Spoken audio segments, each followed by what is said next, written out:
Chegava a R$ 11 por atendimento. Esse vídeo vai ser um vídeo bem diferente aqui no canal. Vai ser um vídeo que eu nunca fiz. Eu vou contar pra vocês a minha trajetória profissional. Olá, eu sou a Lara de Almeida, sou psicóloga, mestre em psicologia clínica, doutora em distúrbios do desenvolvimento e aqui no meu canal eu falo sobre saúde mental. Então eu vou contar pra vocês aí alguns pontos, importantes da minha carreira. Vou trazer algumas histórias também que aconteceram comigo e que foram importantes para eu ir entendendo alguns pontos dentro da psicologia e conseguir ir mudando minha trajetória, durante todos esses anos de estudos, de carreira. Então, para iniciar, eu preciso dizer para vocês que eu iniciei a faculdade com 17 anos, Então, quando eu fiz a escolha lá para o vestibular, eu ainda tinha 16 anos, então isso é uma coisa importante, porque eu era uma menina, de 16, 17 anos, que tinha estudado ali minimamente algumas profissões em que eu percebia que poderia me desenvolver e que era do meu interesse, mas optei pela psicologia nos vestibulares e passei no vestibular e comecei a estudar. Então, o que precisa ficar bem claro? Obviamente, eu não tinha uma percepção exata do que era psicologia, eu não tinha tido a menor experiência, nem próxima e familiar, com transtorno, com pessoas com transtornos graves ou severos. Eu não tinha dimensão, das possibilidades, primeira coisa, dentro da psicologia. Óbvio, eu tinha estudado um pouco, tinha pesquisado um pouco, mas eu não tinha absolutamente nada de vivência prática, nem na vida pessoal, em relação aos temas, de saúde mental. E claramente foi desafiador, uma menina ali começando a universidade, mas eu fui me encantando pelos temas, eu fui me envolvendo ali pelas disciplinas, eu tinha uma admiração, tenho, então os professores para mim ainda são, os professores que passaram pela minha vida são pessoas que muitos, eu admirei muito e admiro ainda, então eu fui me encantando pela profissão. E aí eu digo onde eu aprendi a estudar. Então, de fato, quando eu começo a estudar na minha vida, aprendo a estudar e começo a me dedicar e venho me dedicando até os dias de hoje. Aí tem uma questão, que acho que até hoje, permeia um pouco as universidades, que é, bom, se você quer seguir a carreira clínica, porque a gente tem diferentes áreas da psicologia, então você precisa conhecer as diferentes abordagens teóricas e se identificar com elas. Então eu me lembro de ter ouvido muito isso, Então, qual abordagem que eu vou utilizar para minha carreira, para seguir essa área, porque eu também queria, A área clínica sempre foi uma área de grande interesse para mim, A área hospitalar também, eu até fiz um estágio, enfim, mas não segui por essa linha. Bom, aprendi, eu vi isso durante 5 anos de graduação e isso era uma coisa que me preocupava muito durante a graduação. Então, que abordagem teórica eu iria seguir, para seguir minha carreira, para conseguir mergulhar de fato nos estudos, Então, escolher essa abordagem e conseguir me desenvolver, me aprofundar mesmo, nesses temas. Bom, em um determinado momento eu mesmo pensei, não vou mais me preocupar com isso, vou seguir no curso. Quando chegar lá no penúltimo semestre, que eu tinha que fazer onde a gente tinha que fazer os estágios supervisionados, falei, bom, quando chegar lá, eu decido, Agora eu vou estudar, vou tentar compreender todas da melhor maneira possível. E foi assim que eu fiz. Quando eu cheguei no último estágio, eu fiz a opção por trabalhar com a teoria analítica, a psicologia analítica, Eu tive uma professora que eu gostei muito durante a faculdade e ela era uma professora que fazia os estágios supervisionados. E aí fiz essa opção e fui para a clínica fazer os atendimentos e fui muito bem orientada, etc. Ao final da faculdade, conversando com meus pais, eu era ainda bem nova, Eu comecei com 17 anos, terminei a faculdade ali, acho que com 21, já no final do ano.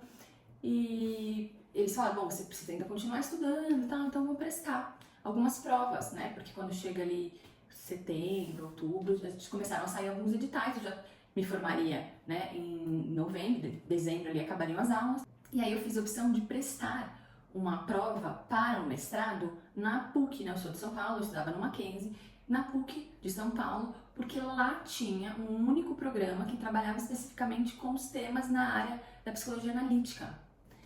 E aí fui sem muitas pretensões, porque eu tinha estudado um pouco, mas não tinha me preparado muito, eu estava terminando os estágios supervisionados junto com o TCC, né? Mas eu peguei um feriado, eu lembro bem, um feriado antes da prova, assim, que uns 15 dias antes da prova, e fui estudar, ler o edital, enfim, me preparar um pouquinho, mas, assim, mais para pensar como um teste mesmo, como seria, etc. Bom, fui e fui aprovada no processo seletivo. E aí, então, me formei, iniciou outro ano, e eu iria começar o mestrado.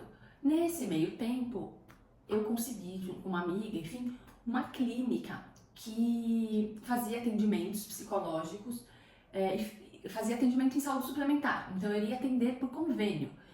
Na minha época, né, quando eu me formei, enfim, isso no começo da carreira, a psicologia não tinha esse campo, essa procura, essa visibilidade que a gente tem hoje, né? Faltava vagas de trabalho, né? Era uma situação muito diferente do que a gente vive hoje. A saúde mental ainda era vista com muito preconceito. Hoje a gente tem, mas muito pouco, né?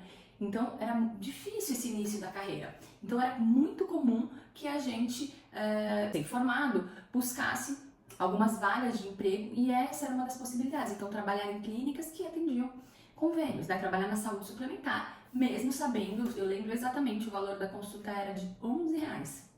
Então, chegava R$11 por atendimento. Eu lembro muito bem que os horários que eles tinham disponíveis pra gente trabalhar, pra quem tava chegando, eram os horários, obviamente, que ninguém queria. Então, eu me lembro que eu comecei a atender de sábado pela manhã. Era o que tinha, eu recém-formada, obviamente interessada, né, querendo poder praticar a psicologia, enfim, tinha acabado de me formar, aceitei e fui. Então, o que aconteceu? Eu fui, iniciei o mestrado e comecei pequenos atendimentos, então inicialmente era sábado de manhã, e depois de algum tempo abriu lá um horário que um outro profissional não quis, num período à tarde, na semana, não lembro bem, mas eram os sábados pela manhã. E fui. E aí comecei a estudar, pesquisando um mestrado e, ao mesmo tempo, tentando colocar em prática toda aquela bagagem que eu havia recebido, né?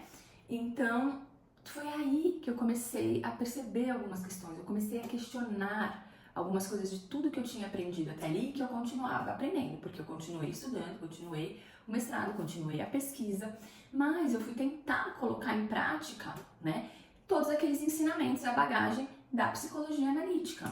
E eu me lembro de um caso muito marcante que eu vou contar, tentar rapidamente trazer aqui, para que eu tente colocar como que eu fui percebendo que aquela teoria, tudo aquilo que eu tinha aprendido, talvez não tivesse tanta sustentabilidade ali prática para mim, né? Então eu me lembro claramente que eu recebi uma paciente, uma mulher próxima dos 50 anos, e ela chega no primeiro atendimento chorando copiosamente, claramente, assim, muito magoada, porque ela fazia acompanhamento com um médico endocrinologista há mais ou menos uns 15 anos, porque ela tinha uma dificuldade enorme de controle do peso, né, tinha problemas com os comportamentos alimentares, etc. E que ela tinha ido para a última consulta, em algumas semanas anteriores, né, a minha consulta, e ela, mesmo fazendo o acompanhamento que ele direcionava, então ela fazia o uso de medicamentos para emagrecer há algum tempo já com esse médico, ela tentava fazer um controle alimentar, tinha uma dificuldade maior, e ela sempre fez atividade física, mas naquele momento ela estava impossibilitada de fazer atividade física porque ela tinha uma situação com uma hérnia, que talvez tivesse que operar, enfim, tinha uma situação que impossibilitava mesmo de praticar atividade física.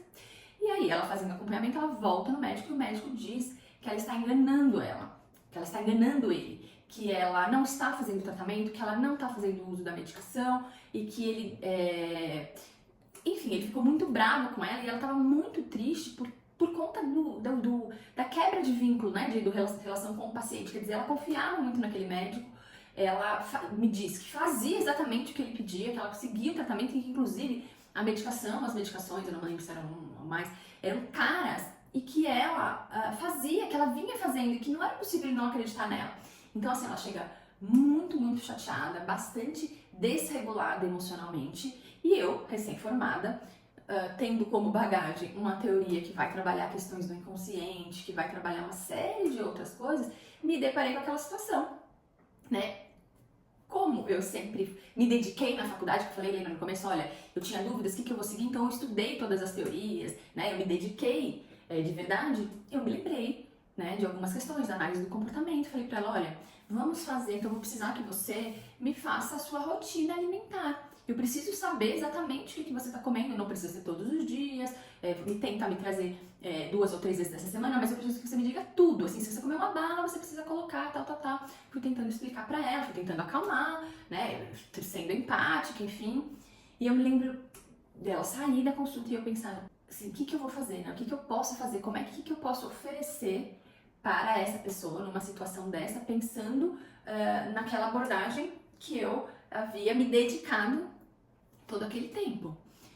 E pensei também como recém-formada, talvez ela esteja me enganando também, né? Porque eu recém-formada, falei, olha, se o médico fez todas essas colocações e o médico está acompanhando há 15 anos essa paciente, bom, enfim.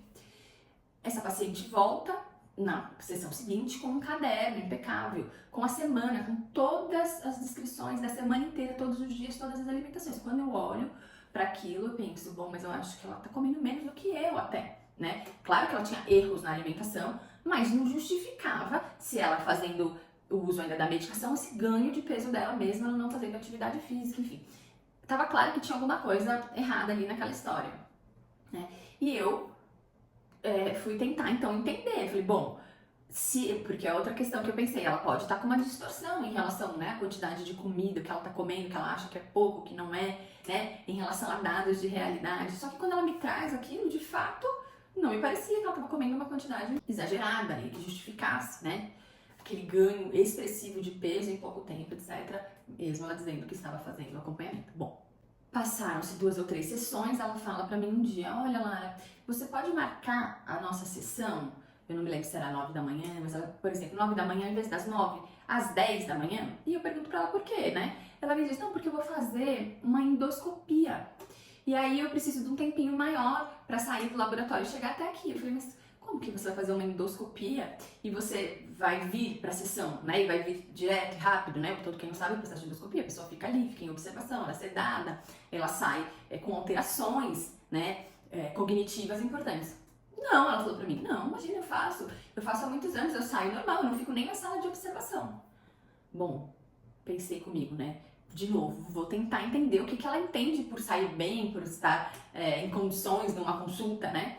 Falei pra ela, olha, então vamos fazer o seguinte, por favor, você volta lá na recepção e marca, e troquei só, né? Mas troquei um horário que ficasse perto mesmo, pra que ela saísse próximo e conseguisse entender o que ela tava me dizendo, né? Ela passa por uma sedação e depois sai muito bem, consciente, sem nenhuma questão.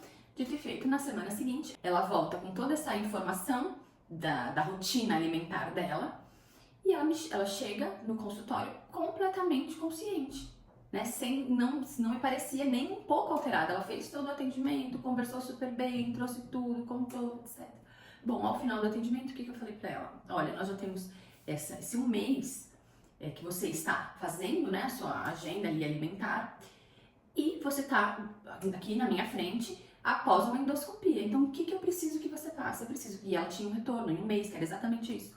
Que o médico tinha, enfim, dado a bronca nela, mas ele ainda assim tinha remarcado. Falei, então você, por favor, vai voltar com essas informações todas que você está aqui anotado, com a sua rotina alimentar, e você vai falar para esse médico que você fez uma endoscopia, né? Você vai dizer exatamente o que aconteceu aqui. Você saiu da endoscopia e você veio para atendimento psicológico e você teve condições de conversar comigo com a mesma clareza das sessões anteriores, né? E aí o que acontece? Ela volta no médico, leva isso e conta essa questão, né? Então que possivelmente ela já tinha, ela tomava essa medicação, tomava diferentes medicações há muitos anos, possivelmente ela tinha criado uma tolerância ali em relação a tudo isso. Bom, ela volta no médico e depois ela volta, me agradece, porque aí ela consegue esclarecer, e o que era mais importante naquele momento era retomar esse vínculo com esse profissional que era tão importante na vida dela e que ela estava se sentindo, e que ela sentiu, né, e percebeu que ele tinha tratado como uma mentirosa, tá? Então esse caso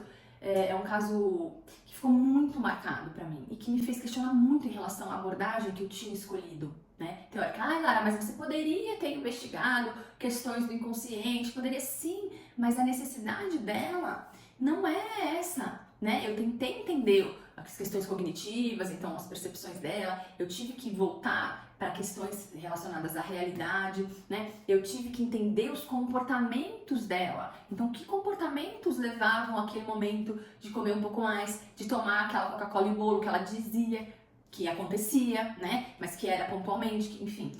Então eu fui, isso é um caso, só que para mim esse caso ficou muito marcado, né? Então como assim, pensando nas questões, nas demandas do dia a dia, do meu público, do que eu atendia ali, que abordagem eu poderia utilizar e que eu teria melhor eficácia de fato para os pacientes, né? Então como é que eu conseguiria atender a demanda respeitando o pedido daquela pessoa, né? O sofrimento daquela pessoa naquele momento. Então esse é um caso, mas eu fui vivenciando muitos outros. Então eu fui sendo conduzida naturalmente para a prática da psicologia comportamental.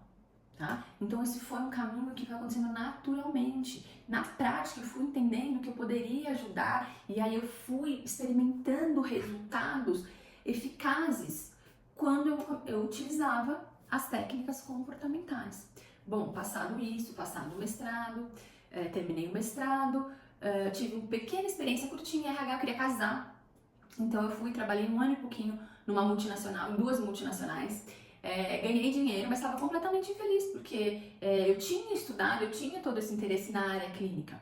E aí, recém-casada, o marido falou, olha, Lara, tô vendo que você tá infeliz, então sai mesmo e vai buscar, né, a área clínica. Em todo esse percurso, desde o mestrado, depois um pouquinho de RH, e depois retomo para a área clínica do SUS, eu continuei trabalhando na área acadêmica, então dando aula à noite, né, então sempre as aulas que eu lecionei nas faculdades foram à noite, então esse é um caminho paralelo, né, que sempre seguiu. Bom, deixei o RH, fui prestar concurso, prestei alguns concursos em São Paulo e nas regiões próximas de São Paulo, fui aprovada no concurso e fui trabalhar numa unidade básica de saúde, postinho de saúde.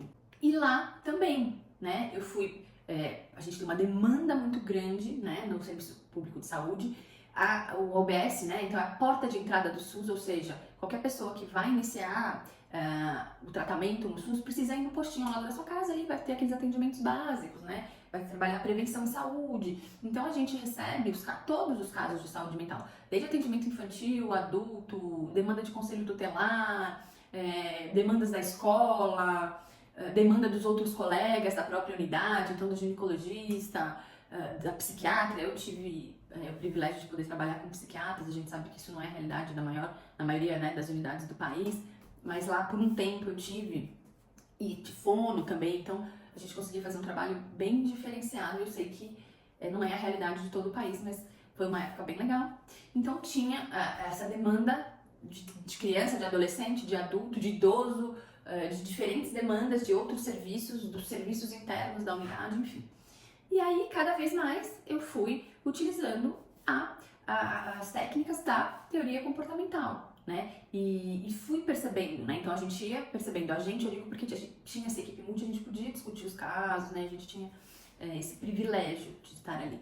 E aí eu fui cada vez mais estudando e me voltando para a área, né, da análise do comportamento. A questão da demanda do TDAH, quando é que entra na minha vida? Trabalhando, né, então no SUS, trabalhando na unidade básica de saúde, a gente tinha uma demanda importante das escolas. Então as escolas faziam bastante encaminhamento das crianças e dos adolescentes, né. E aí a gente tinha discussões, porque é uma demanda grande, não era só na minha unidade, era em todas as unidades do município. Então tinha queixa dos profissionais, tem uma demanda excessiva, os professores encaminham demais, os pediatras ou os outros médicos tinham algumas resistências em relação a investigar questões de saúde mental na infância, enfim. Então tinha algumas questões muito complicadas e difíceis de demanda, né? E aí a gente discutia, porque a gente também tinha reuniões específicas dos profissionais da saúde mental, então a gente tinha um dia de reunião só fono, psico, e os profissionais dos equipamentos específicos em saúde mental, né, que são os CAPs, enfim. Então essa era uma queixa muito grande e uma desinformação muito grande. Então não tinha um entendimento nem por parte dos próprios profissionais da saúde. Eu não estou nem dizendo dos profissionais das outras instituições, né, escola, assistência social, etc. Não, dentro da saúde tudo era muito nebuloso, era muito complicado. Então o que eu fui fazer? Eu fui buscar cada vez mais evidências, né, acadêmicas. Então, como eu sempre seguia dando aula à noite nas faculdades, trabalhando saúde mental em diferentes cursos, então dei aula em RH, de administração, em pós, né, nessas áreas que era muito legal falar de saúde mental para esses profissionais. Também dei aula nos cursos de pedagogia, então diferentes cursos para trazer essas questões da saúde mental. Então eu sempre continuei estudando, né? E aí eu comecei a estudar mais a fundo essas questões, trazer mais dados mesmo, né, em relação aos diagnósticos, aos transtornos da infância. E aí fui buscar essas informações aí, estudando, etc, e fiquei sabendo. E depois eu voltei para minha universidade, onde eu me formei, porque lá no Mackenzie, na minha universidade, o programa de distúrbios do desenvolvimento, é esse nome mesmo, é um nome que está antigo, mas como é o nome do programa, tem toda uma burocracia para ser mudado.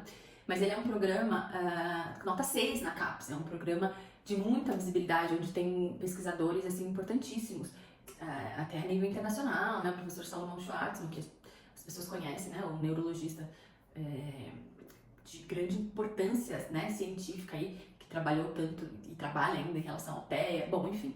Então eu voltei, né, para minha universidade de formação, na graduação, e fui estudar e fui trazer essas questões. No doutorado, o que eu queria fazer? Eu queria trazer, então, um protocolo de avaliação de eficácia para que a gente instituísse na instituição pública, especificamente no CAPES infantil.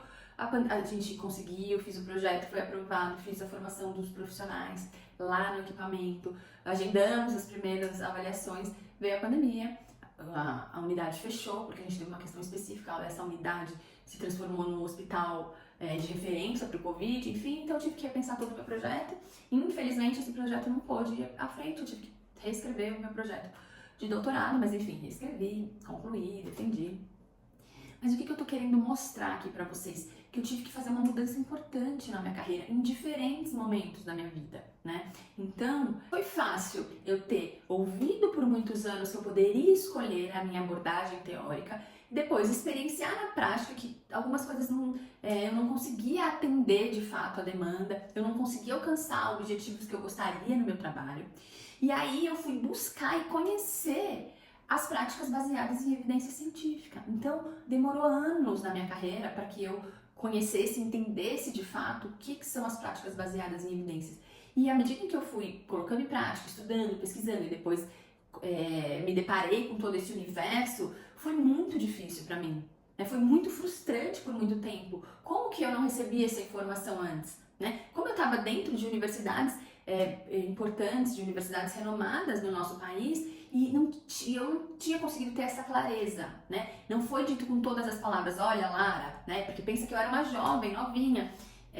Existem diferenças nas abordagens, existem diferenças importantes em relação a evidências científicas, né? Eu sabia que tinha diferenças, eu entendia que tinha atritos ali entre os professores, mas eu não conseguia entender exatamente o que acontecia. Quando eu fui para o mestrado, eu fui para um programa que também era um programa bem avaliado e que eu também recebi bolsa, ou seja, não era um programa desconhecido, né? Era um programa conhecido, em que tinha reconhecimento, em que tinham pesquisadores ali. E ainda assim, eu não tive essa informação. Então, assim, eu passei por um momento importante também, de bastante frustração, de entender, olha, tudo que eu desenvolvi até aqui, o que eu vim estudando e me aprimorando, eu vou ter que repensar, eu vou ter que mudar.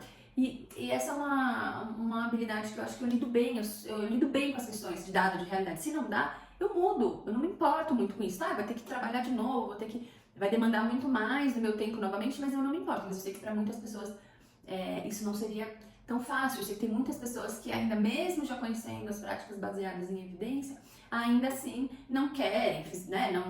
Enfim, fizeram outras opções também. Cada um, né, vai fazer as opções ali, vai ter esse direito de escolha, né? Tô contando a minha história porque eu tenho certeza que é uma história que é bastante comum numa parte aí dos profissionais na psicologia. E essa questão da prática baseada em evidência científica não é uma questão só da psicologia, né? É uma situação das áreas da saúde. Então a gente pode pensar em diferentes áreas, fisioterapia, odontologia, a própria medicina, né? Então a gente ainda tem uma dificuldade, a gente ainda vive, né, num país em desenvolvimento. A nossa educação, de modo geral, ainda é muito ruim, né? A gente ainda está muito distante desses centros de pesquisas, desses espaços onde a ciência, né, ela está em evolução, está muito mais evoluída, a gente ainda está mais distante disso. Então, mesmo dentro de boas universidades, a gente ainda vê acontecendo no dia a dia esse tipo de situação. Então, por isso que eu queria trazer, para dizer, olha,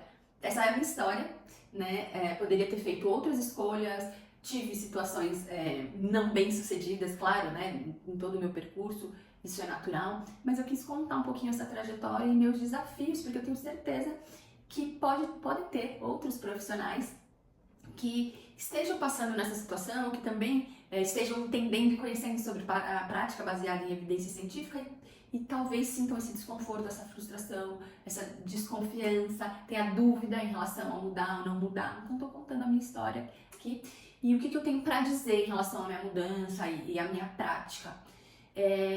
Essa mudança, esses desafios, esses novos estudos, eles melhoraram a minha prática, eles fizeram com que eu tivesse um crescimento importante na minha carreira profissional e clínica, né? Então, eu sempre fui uma profissional que tive muita indicação dos outros colegas profissionais, eu sempre fui uma profissional que tive agenda muito cheia, então eu sempre fui uma profissional que eu conseguia fazer com que meus pacientes se mantivessem ali, que a gente conseguisse alcançar objetivos. Claro que a gente não alcança todos, que existem, né, vão ter situações ali em que a gente não consegue ser bem sucedido, isso é natural, isso em todas as áreas, e vamos lembrar, a prática baseada em evidência, ela vai atender ali 70% da população, né, então a gente sabe que não é 100%, que vai ser todo mundo que vai se beneficiar, que vai conseguir ter bons ganhos com o nosso atendimento, mas a gente sabe que tem uma possibilidade importante, 70% é muita coisa, né, então o que eu fui percebendo?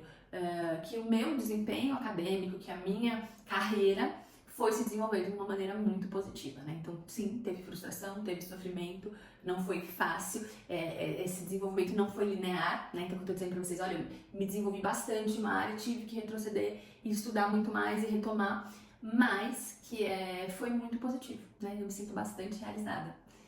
Então, esse é um recorte, né, da minha história acadêmica e eu espero poder ajudar outros profissionais da psicologia ou outros profissionais da área da saúde, né, que estejam aí conhecendo e tendo que fazer escolhas aí em relação e tomar, né, posicionamento em relação à sua prática profissional.